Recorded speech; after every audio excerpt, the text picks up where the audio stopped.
Donc, pour nous, ce matin, Dieu nous emporte dans l'Évangile de Marc. J'aimerais lire avec vous le passage dans Marc 4, 35 à 41. On lit, ce même jour, le soir, Jésus leur dit, « Passons l'autre bord. » Donc, ils ont un lac à traverser, okay, avec la barque. On va le verset suivant.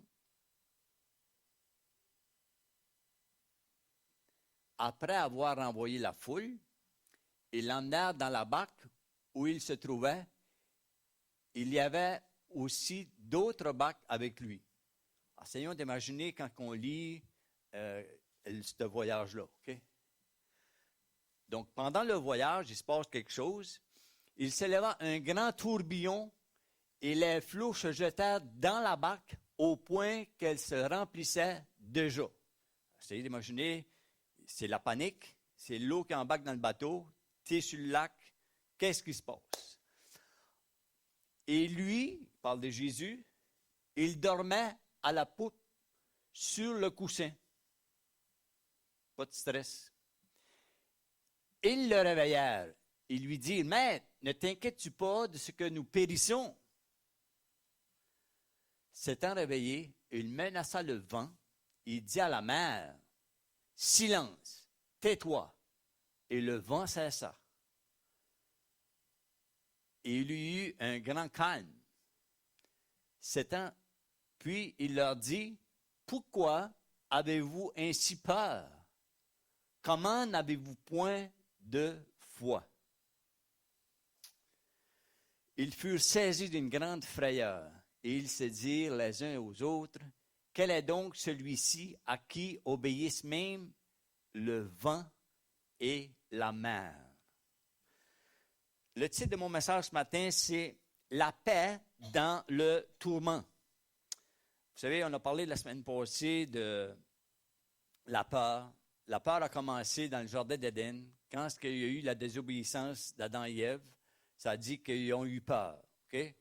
Et si on revient au bateau, si on revient à la tempête que Jésus est dedans, tout de suite, c'est qu'eux, ils ont venu vers Jésus. Okay? Ils ont fait le demande à Jésus, et c'est correct. C'est correct ce qu'ils ont fait. Parce que la Bible dit, Jésus va, tout au long de son ministère, Jésus, qu'est-ce qu'il fait? C'est qu'il va inviter les gens à venir à lui. Il va dire dans Matthieu 11, 28, « Venez à moi, vous qui êtes fatigués, chargés, je vous donnerai du repos pour vos âmes. » Donc, on voit que Jésus fait l'invitation. Mais là, il y a quelque chose à enseigner aux disciples. C'est vrai que dans la Bible, ça dit aussi, Pierre va dire, « Déchargez-vous sur lui de tous vos soucis, de tous vos fardeaux, il prend soin de vous autres. » C'est beau de l'entendre, mais vivre, c'est quelque chose de différent. Il faut se mettre dans la situation où la mer, le lac est agité, les vagues rentrent dans le bateau, on panique. C'est la panique. Et il a le faire le demande à Jésus, c'est correct. Mais Jésus va enseigner quelque chose à travers cette tempête. Il ne faut pas oublier que Jésus avait dit, allons l'autre bord. Donc Jésus n'avait pas l'intention d'énayer dans le lac. Le foi aurait dû lui dire, si Jésus a dit, allons l'autre bord, le foi aurait dû, on va y aller l'autre bord. Mais la tempête vient. Et on a tous des tempêtes. J'aimerais dire que les tempêtes, ce n'est pas nécessairement des vagues qui rentrent dans un bateau physique, mais on a aussi les tempêtes dans nos vies. Les tempêtes, quand tu entends une mauvaise nouvelle, ça vient parfois bousculer ta foi. Tu te dis, mais où est-ce que Dieu est là-dedans? Pourquoi que je passe à travers une telle situation? Donc, le premier point que j'aimerais toucher, c'est, oui, aller vers le Maître, aller vers Jésus, mais Jésus veut que tu deviennes mature dans la foi. Donc, Jésus il est là pour enseigner. Vous savez, Jésus il est là avec 3 ans avec ses disciples pour les former. Donc, ils doivent apprendre. Et là, Jésus va les traiter d'incrédules. Qu'est-ce que Jésus est en train d'enseigner? Il est en train d'enseigner, vous pouvez le faire. Vous pouvez le faire. Vous pouvez parler à la tempête. J'aimerais qu'on puisse aller lire ensemble dans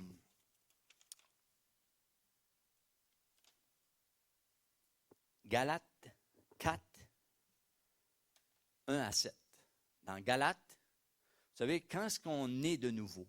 Quand est-ce qu'on est de nouveau? C'est-à-dire, quand on accepte Jésus comme notre sauveur, l'Esprit de Dieu vient habiter en nous. Et ça, il faut saisir ça en tant que chrétien, notre position que Dieu nous donne en Christ.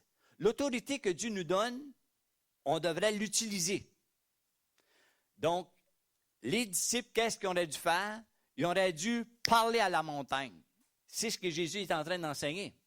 Mais on va voir que la foi, parfois, ça devient comme, on va le dire, il dit, « aussi longtemps que l'héritier est enfant. » Vous savez, un enfant est encore dépendant des parents. Les enfants ont encore besoin mais il faut devenir des adultes dans la foi. Là, les disciples qui sont tourmentés, même avec Jésus, sont encore, on pourrait dire, des bébés spirituels. Mais Paul va dire, aussi longtemps que l'héritier est enfant, je dis qu'il ne diffère en rien d'un esclave.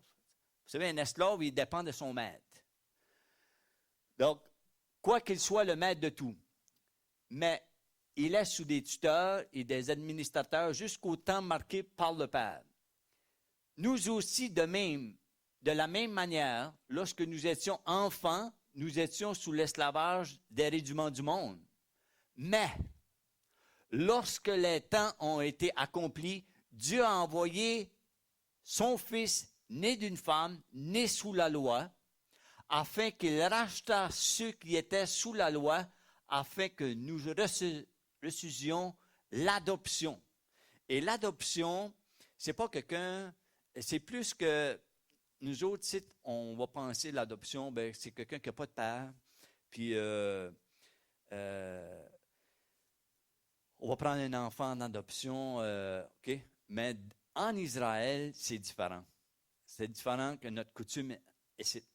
Parce que quand ce qu'on appelle, si je ne me trompe pas, la tsilva, je le prononce peut-être mal, c'est que quand ce que les parents voient que leurs enfants ont arrivé à un stage, on fait cette fête-là. C'est comme si l'enfant est placé avec des responsabilités plus dans la famille. Comprenez-vous la différence? Ce n'est pas nécessairement quelqu'un qui n'a pas de père, qui n'a pas de mère. C'est l'enfant même qui devient. Donc, quand on parle d'adoption en Israël, c'est différent que notre coutume à nous autres. Donc, ce n'est pas mon point, mais c'est une petite remarque. Et parce que vous êtes fils, vous savez, quand on a été créé par Dieu, mais quand est-ce que tu passes du stage d'enfant à adulte, OK? Et parce que vous êtes fils, Dieu a envoyé dans nos cœurs l'esprit de son Fils. Ça, il faut saisir ça, que quand est-ce que tu nais de nouveau, c'est qu'on a l'esprit de Christ en nous. Quand est-ce que l'esprit de Christ est en nous, cela nous donne le pouvoir de Christ. C'est pourquoi il va dire aux disciples, vous êtes incrédules parce que vous n'avez pas exercé ce que... Il n'y avait pas de raison. On continue. Et l'esprit de son Fils, lequel crie « Abba, Père ».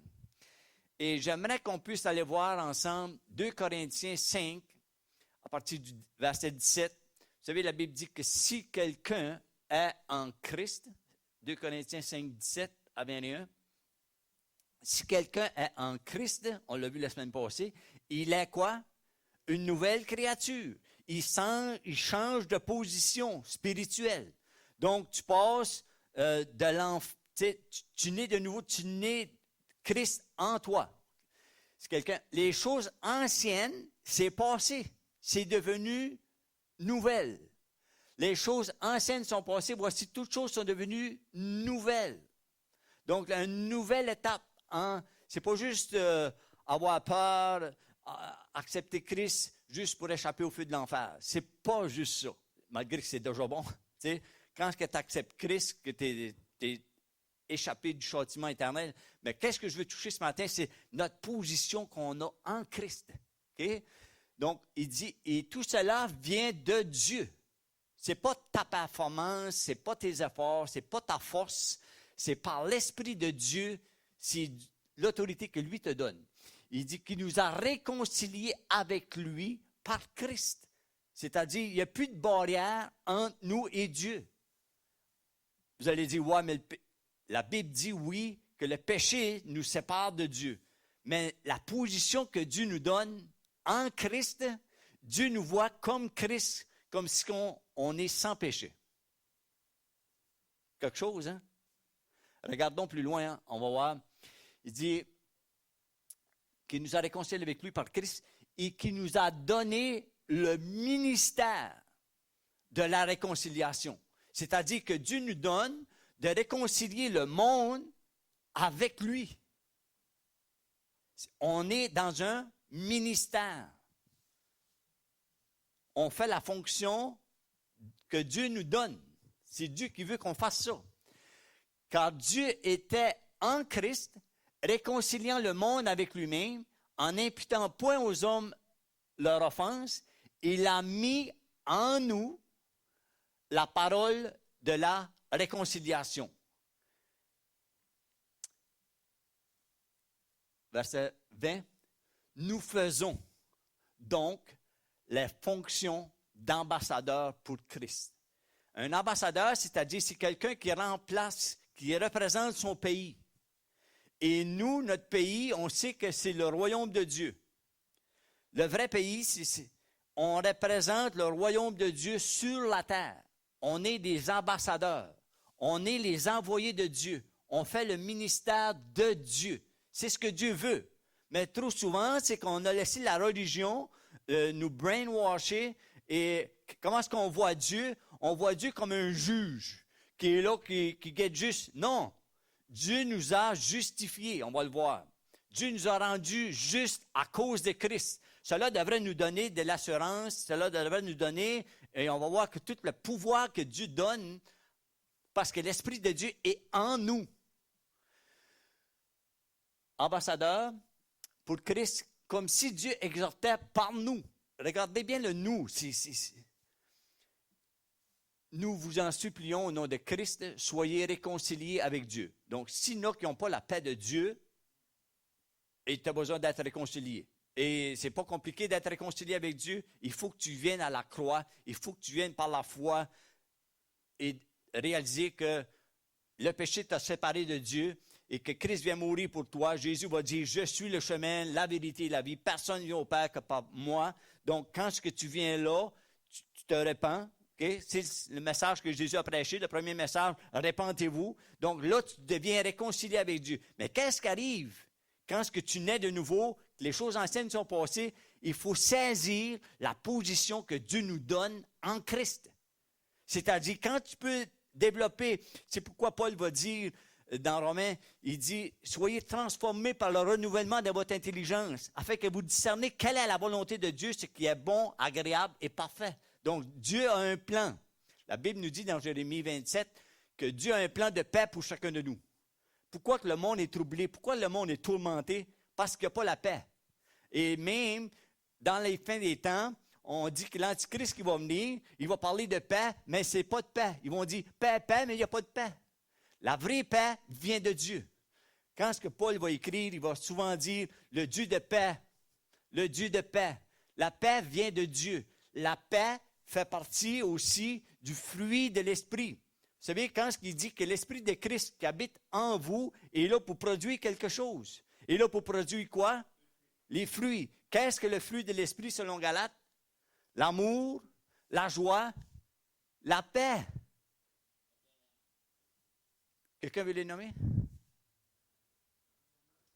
L'amour, la joie, la paix, la tempérance, la patience, la bonté, la fidélité, la douceur, la maîtrise de soi. C'est produit par Dieu. Donc, la paix fait partie de Dieu. Le monde cherche la paix dans toutes sortes de choses, mais la vraie paix vient de Dieu lui-même. Je disais souvent, quand tu as la paix de Dieu, tu n'as pas besoin d'un gun sur ton oreiller pour avoir la paix. Et verset 21, il dit, celui qui n'a point connu le péché, il l'a fait devenir péché pour nous, afin que nous devenions appelés à devenir. Devenir quoi?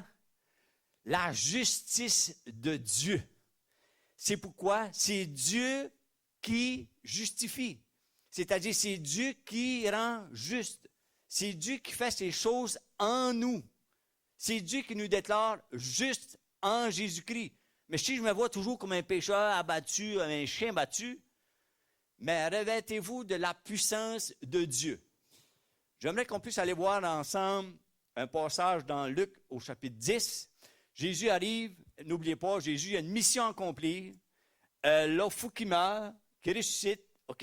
Mais il y a un job à faire, il y a un ministère à faire. Qu'est-ce qu'il est venu pour faire? Il est venu pour sauver le monde, n'est-ce pas? Et là, qu'est-ce qu'il va faire? Comment est-ce qu'il va jouer ses cartes?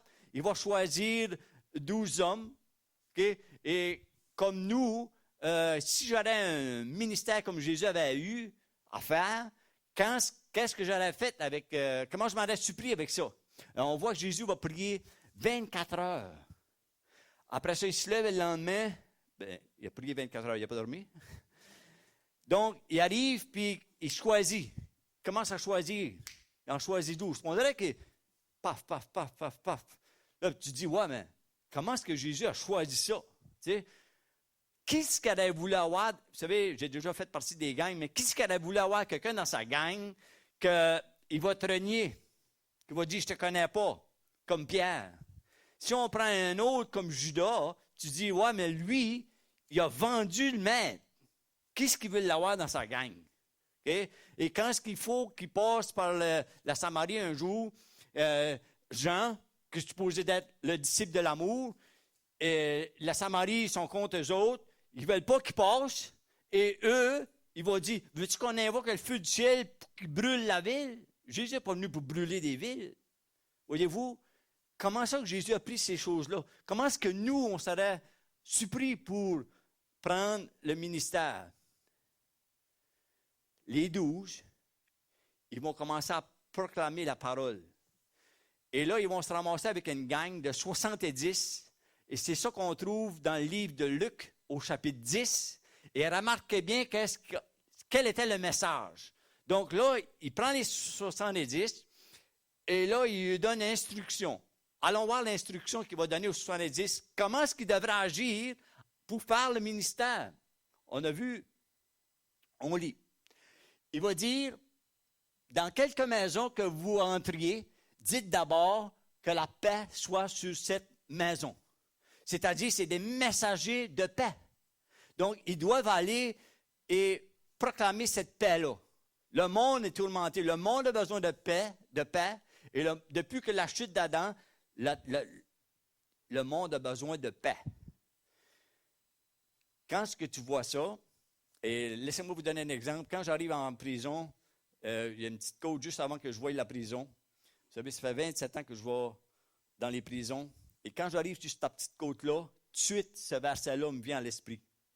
J'envoie la paix. Que ta paix soit sur cette demeure. Et quand je rentre, je sais que le message que Dieu m'a donné, l'autorité que Dieu me donne, j'apporte quelque chose. Je porte quelque chose. Je vais là pour un but. Quel est le but? De réconcilier le monde avec Dieu. C'est ça le ministère. Donc, on voit que les 70, c'est le message que Jésus a donné. Donc, il dit que la paix soit sur cette demeure. Il dit aussi, et s'il s'y trouve là un enfant de paix, votre paix reposera sur lui, sinon elle revient à vous. Voyez-vous que la paix est contagieuse. Quand est-ce que tu as Christ dans ta vie, tu as quelque chose que tu peux donner. Qu'est-ce que c'est? C'est cette paix-là.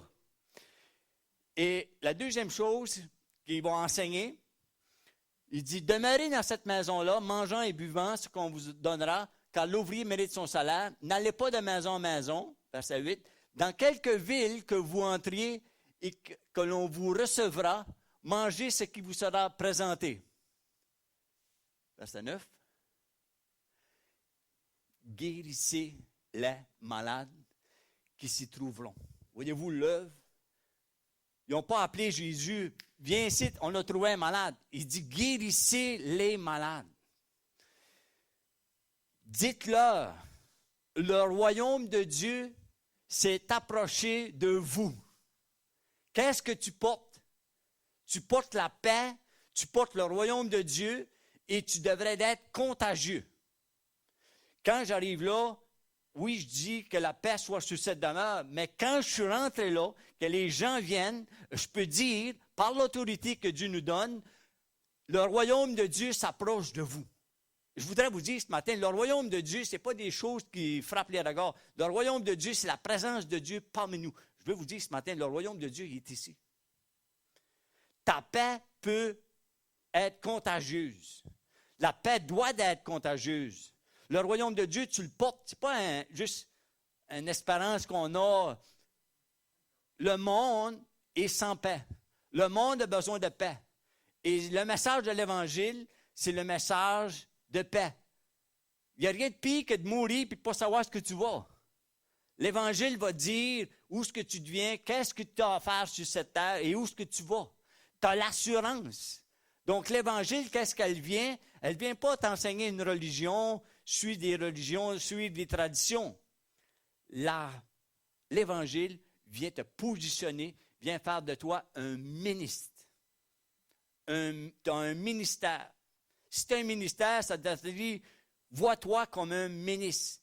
Mais si tu te vois encore comme des tuteurs qui te disent quoi faire, tu es encore dans la position d'enfant. La paix. Amen. On voit que Jésus va dire dans Matthieu 5, « Heureux, vous qui proclamez cette paix. » On lit, « Heureux ceux qui procurent la paix, car ils seront appelés fils de Dieu. » Et on voit dans Jean 14 que Jésus, qu'est-ce qu'il va faire? Jésus, il va la donner sa paix. On lit dans Jean 14, 27, il dit, « Je vous laisse la paix, je vous donne ma paix. » Quand tu as la paix de Dieu, tu peux passer un boule sur toi, tu as la paix. Il dit, « Je vous donne ma paix. » Il dit, « Je ne vous donne pas comme le monde donne, que votre cœur ne se trouble point. » Donc, la paix de Dieu, qu'est-ce qu'elle va te donner? Elle va te donner de la sécurité. La paix de Dieu, elle va te donner aussi l'autorité. Donc, la paix de Dieu devrait te donner aussi l'assurance. Une assurance qu'on a besoin. C'est pourquoi qu'on doit dire, Seigneur, fais de moi un homme mature dans la foi, que je puisse saisir ta parole. Ce n'est pas juste de la religion, des traditions. Quand tu as la paix dans la tempête, tu es positionné pour calmer la tempête. Je vous le dis en français. Quand tu es dans la paix, dans la tempête, tu es positionné pour calmer la tempête. Est-ce que vous avez saisi? Quand tu es dans la tempête, quand la tempête est là, et des tempêtes, on va toutes en avoir, des tempêtes personnelles dans nos vies, mais il va dire aux disciples, parle à la montagne, parle à ta montagne, que les situations doivent changer. Prends l'autorité que Dieu te donne, l'autorité qu'il t'a donnée à travers la croix. Montagne, jette-toi dans la mer. Et Jésus va tout le temps dire, quand il va faire son ministère, il va dire, vas en paix. Il va guérir un autre, il va faire son ministère, puis il va dire, vas en paix. Qu'est-ce que Dieu veut? Qu'est-ce que Dieu veut? Il veut qu'on ait la paix. La paix avec Dieu, la paix en Dieu, qu'on soit des proclameurs de paix. Cette paix-là doit être contagieuse. Cette paix-là doit se ressentir premièrement en nous avant de la donner. Tu ne peux pas donner ce que tu n'as pas. Avec l'assurance que Dieu te donne, avec l'autorité que Dieu te donne, tu deviens un messager de paix. Amen. Je veux conclure avec un passage dans Job. Job 22. Il dit, attache-toi donc à Dieu et tu auras la paix. Attache-toi à Dieu. Attache-toi pas à ta job. Attache-toi pas à ta sécurité. Attache-toi premièrement à Dieu. Et dans le Nouveau Testament, on va voir qu'il dit, cherche premièrement le royaume de Dieu et sa justice. Les autres choses vont venir après. C'est secondaire. Premier, attache-toi à Dieu. Lorsque tu vas t'attacher à Dieu, tu vas devenir comme que Dieu veut que tu sois. Et le projet que Dieu a pour nos vies, c'est un projet de paix et non de malheur. Donc, il dit, attache-toi à Dieu et tu auras la paix. Tu jouiras ainsi du bonheur. Dieu ne veut pas qu'on soit malheureux, qu'on soit misérable. Dieu veut qu'on soit dans un stage plus mature. Donc, on est appelé à maturer dans la foi. On est appelé à grandir dans cette foi-là. On est appelé à proclamer cette paix-là. On continue notre lecture. Il dit, reçois de sa bouche l'instruction et mets dans ton cœur ses paroles. Reçois, c'est lui qui te qualifie. C'est lui qui te positionne. Mais quand tu ne connais pas la position que Dieu te donne en Christ, tu es un enfant. Mais il dit, tu seras rétabli si tu reviens au Tout-Puissant, si tu éloignes l'iniquité de ta tente, jette l'or dans la poussière, l'or d'Ophir parmi les cailloux des torrents, et le Tout-Puissant sera ton or, ton argent, ta richesse. Alléluia. Alors tu feras du Tout-Puissant tes délices. Fais de l'Éternel tes délices. Cherche sa face, cherche à le connaître. Alors tu feras du Tout-Puissant tes délices. Tu élèveras vers Dieu ta face. Tu le prieras et il t'exaucera. Alléluia. Ça, c'est la puissance de l'Évangile. De savoir ta position en Christ, de savoir qu'est-ce que Dieu veut que tu fasses. On a vu qu'il veut qu'on soit des ouvriers de paix. Imaginez-vous les apôtres dans le bateau, dans la tempête. Jésus, ils ont venu donner le besoin à Dieu, à Jésus. C'est correct. Mais Jésus veut enseigner, faites-le vous. Faites-le. Tu le prieras, il t'exaucera et il accomplira tes vœux. À tes résolutions répondra le succès. Sur tes sentiers brillera la lumière. Vienne l'humiliation, tu prieras pour ton relèvement. Dieu secourt celui dont les regards sont abattus. Il délivrera même le coupable.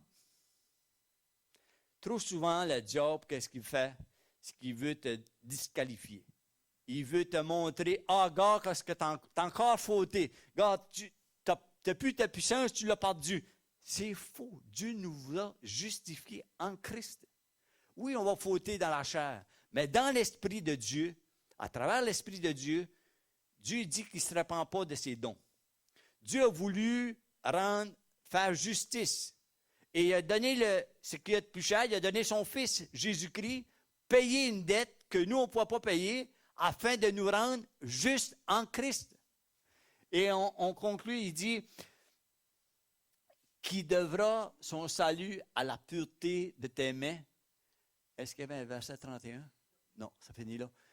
Il délivrera même le coupable. Ça, c'est l'Évangile, n'est-ce pas? Ce n'est pas par ta force ni par ta puissance, mais c'est par mon esprit, Dieu dit. C'est Dieu qui qualifie. Ne nous disqualifions pas nous-mêmes. Trop souvent, le diable va nous accuser, le diable va nous pointer du doigt. Regarde qu'est-ce que tu as encore fait, regarde qu'est-ce qu'il y a là. Tu n'as pas de puissance.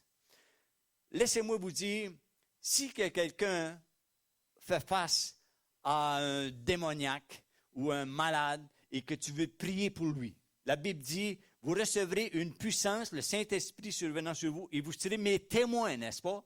Donc, il dit, allez par toutes les nations, prêchez la bonne nouvelle à toutes. Mais qu'est-ce qui arrive quand tu fais face à un démon et que tu veux prier pour lui? Qu'est-ce que le diable va faire? Le diable va tout te rappeler les fautes que tu as faites, n'est-ce pas? Pour t'enlever cette puissance-là. Mais revêtez-vous de Dieu, revêtez-vous du Saint-Esprit, ayez la plénitude de Dieu en vous qui va vous donner l'autorité. Et tu vas dire, il n'y a rien, la Bible dit qu'il n'y a rien pour vous résister. Il n'y a rien. Donc, il faut se positionner en Christ et de voir qu'est-ce que Dieu veut qu'on fasse pour lui. Dieu veut qu'on soit des messagers de paix. Dieu ne veut pas qu'on soit dans l'inquiétude. Dieu ne veut pas qu'on soit dans la peur. Dieu ne veut pas qu'on soit dans la honte. Dieu nous a positionnés en Christ. On est en route vers le ciel. Quel privilège que nous avons. Amen. Prions ensemble. Alléluia. Père éternel, ce matin, au nom de Jésus, je veux relâcher la paix que tu mets en moi, Seigneur. Sur chacun de nous ici, Seigneur, tu connais les cœurs. Ceux qui n'ont pas la paix, Seigneur, ceux qui ont le tourment. Père, au nom de Jésus, Père éternel, que ta paix soit répandue sur chacun ici ce matin, Seigneur, et ceux qui écoutent par le truchement de la vidéo. Père éternel, dans le nom puissant de Jésus, tu peux prendre, Seigneur, les fardeaux que sur les épaules et les enlever. Père éternel, dans le nom de Jésus, je sais l'autorité que tu nous donnes, Seigneur. Je reconnais, Seigneur, ta puissance, Seigneur. Et ce matin, Seigneur, tu fasses du bien à chacun et chacune ici, Seigneur. Que tu renouvelles les forces, Seigneur. Que tu envoies la paix, Seigneur. Que tu envoies, Père, maintenant, la pluie de la bénédiction sur chacun de nous, Père, dans le nom puissant de Jésus. Le peuple de Dieu dira Amen et Amen.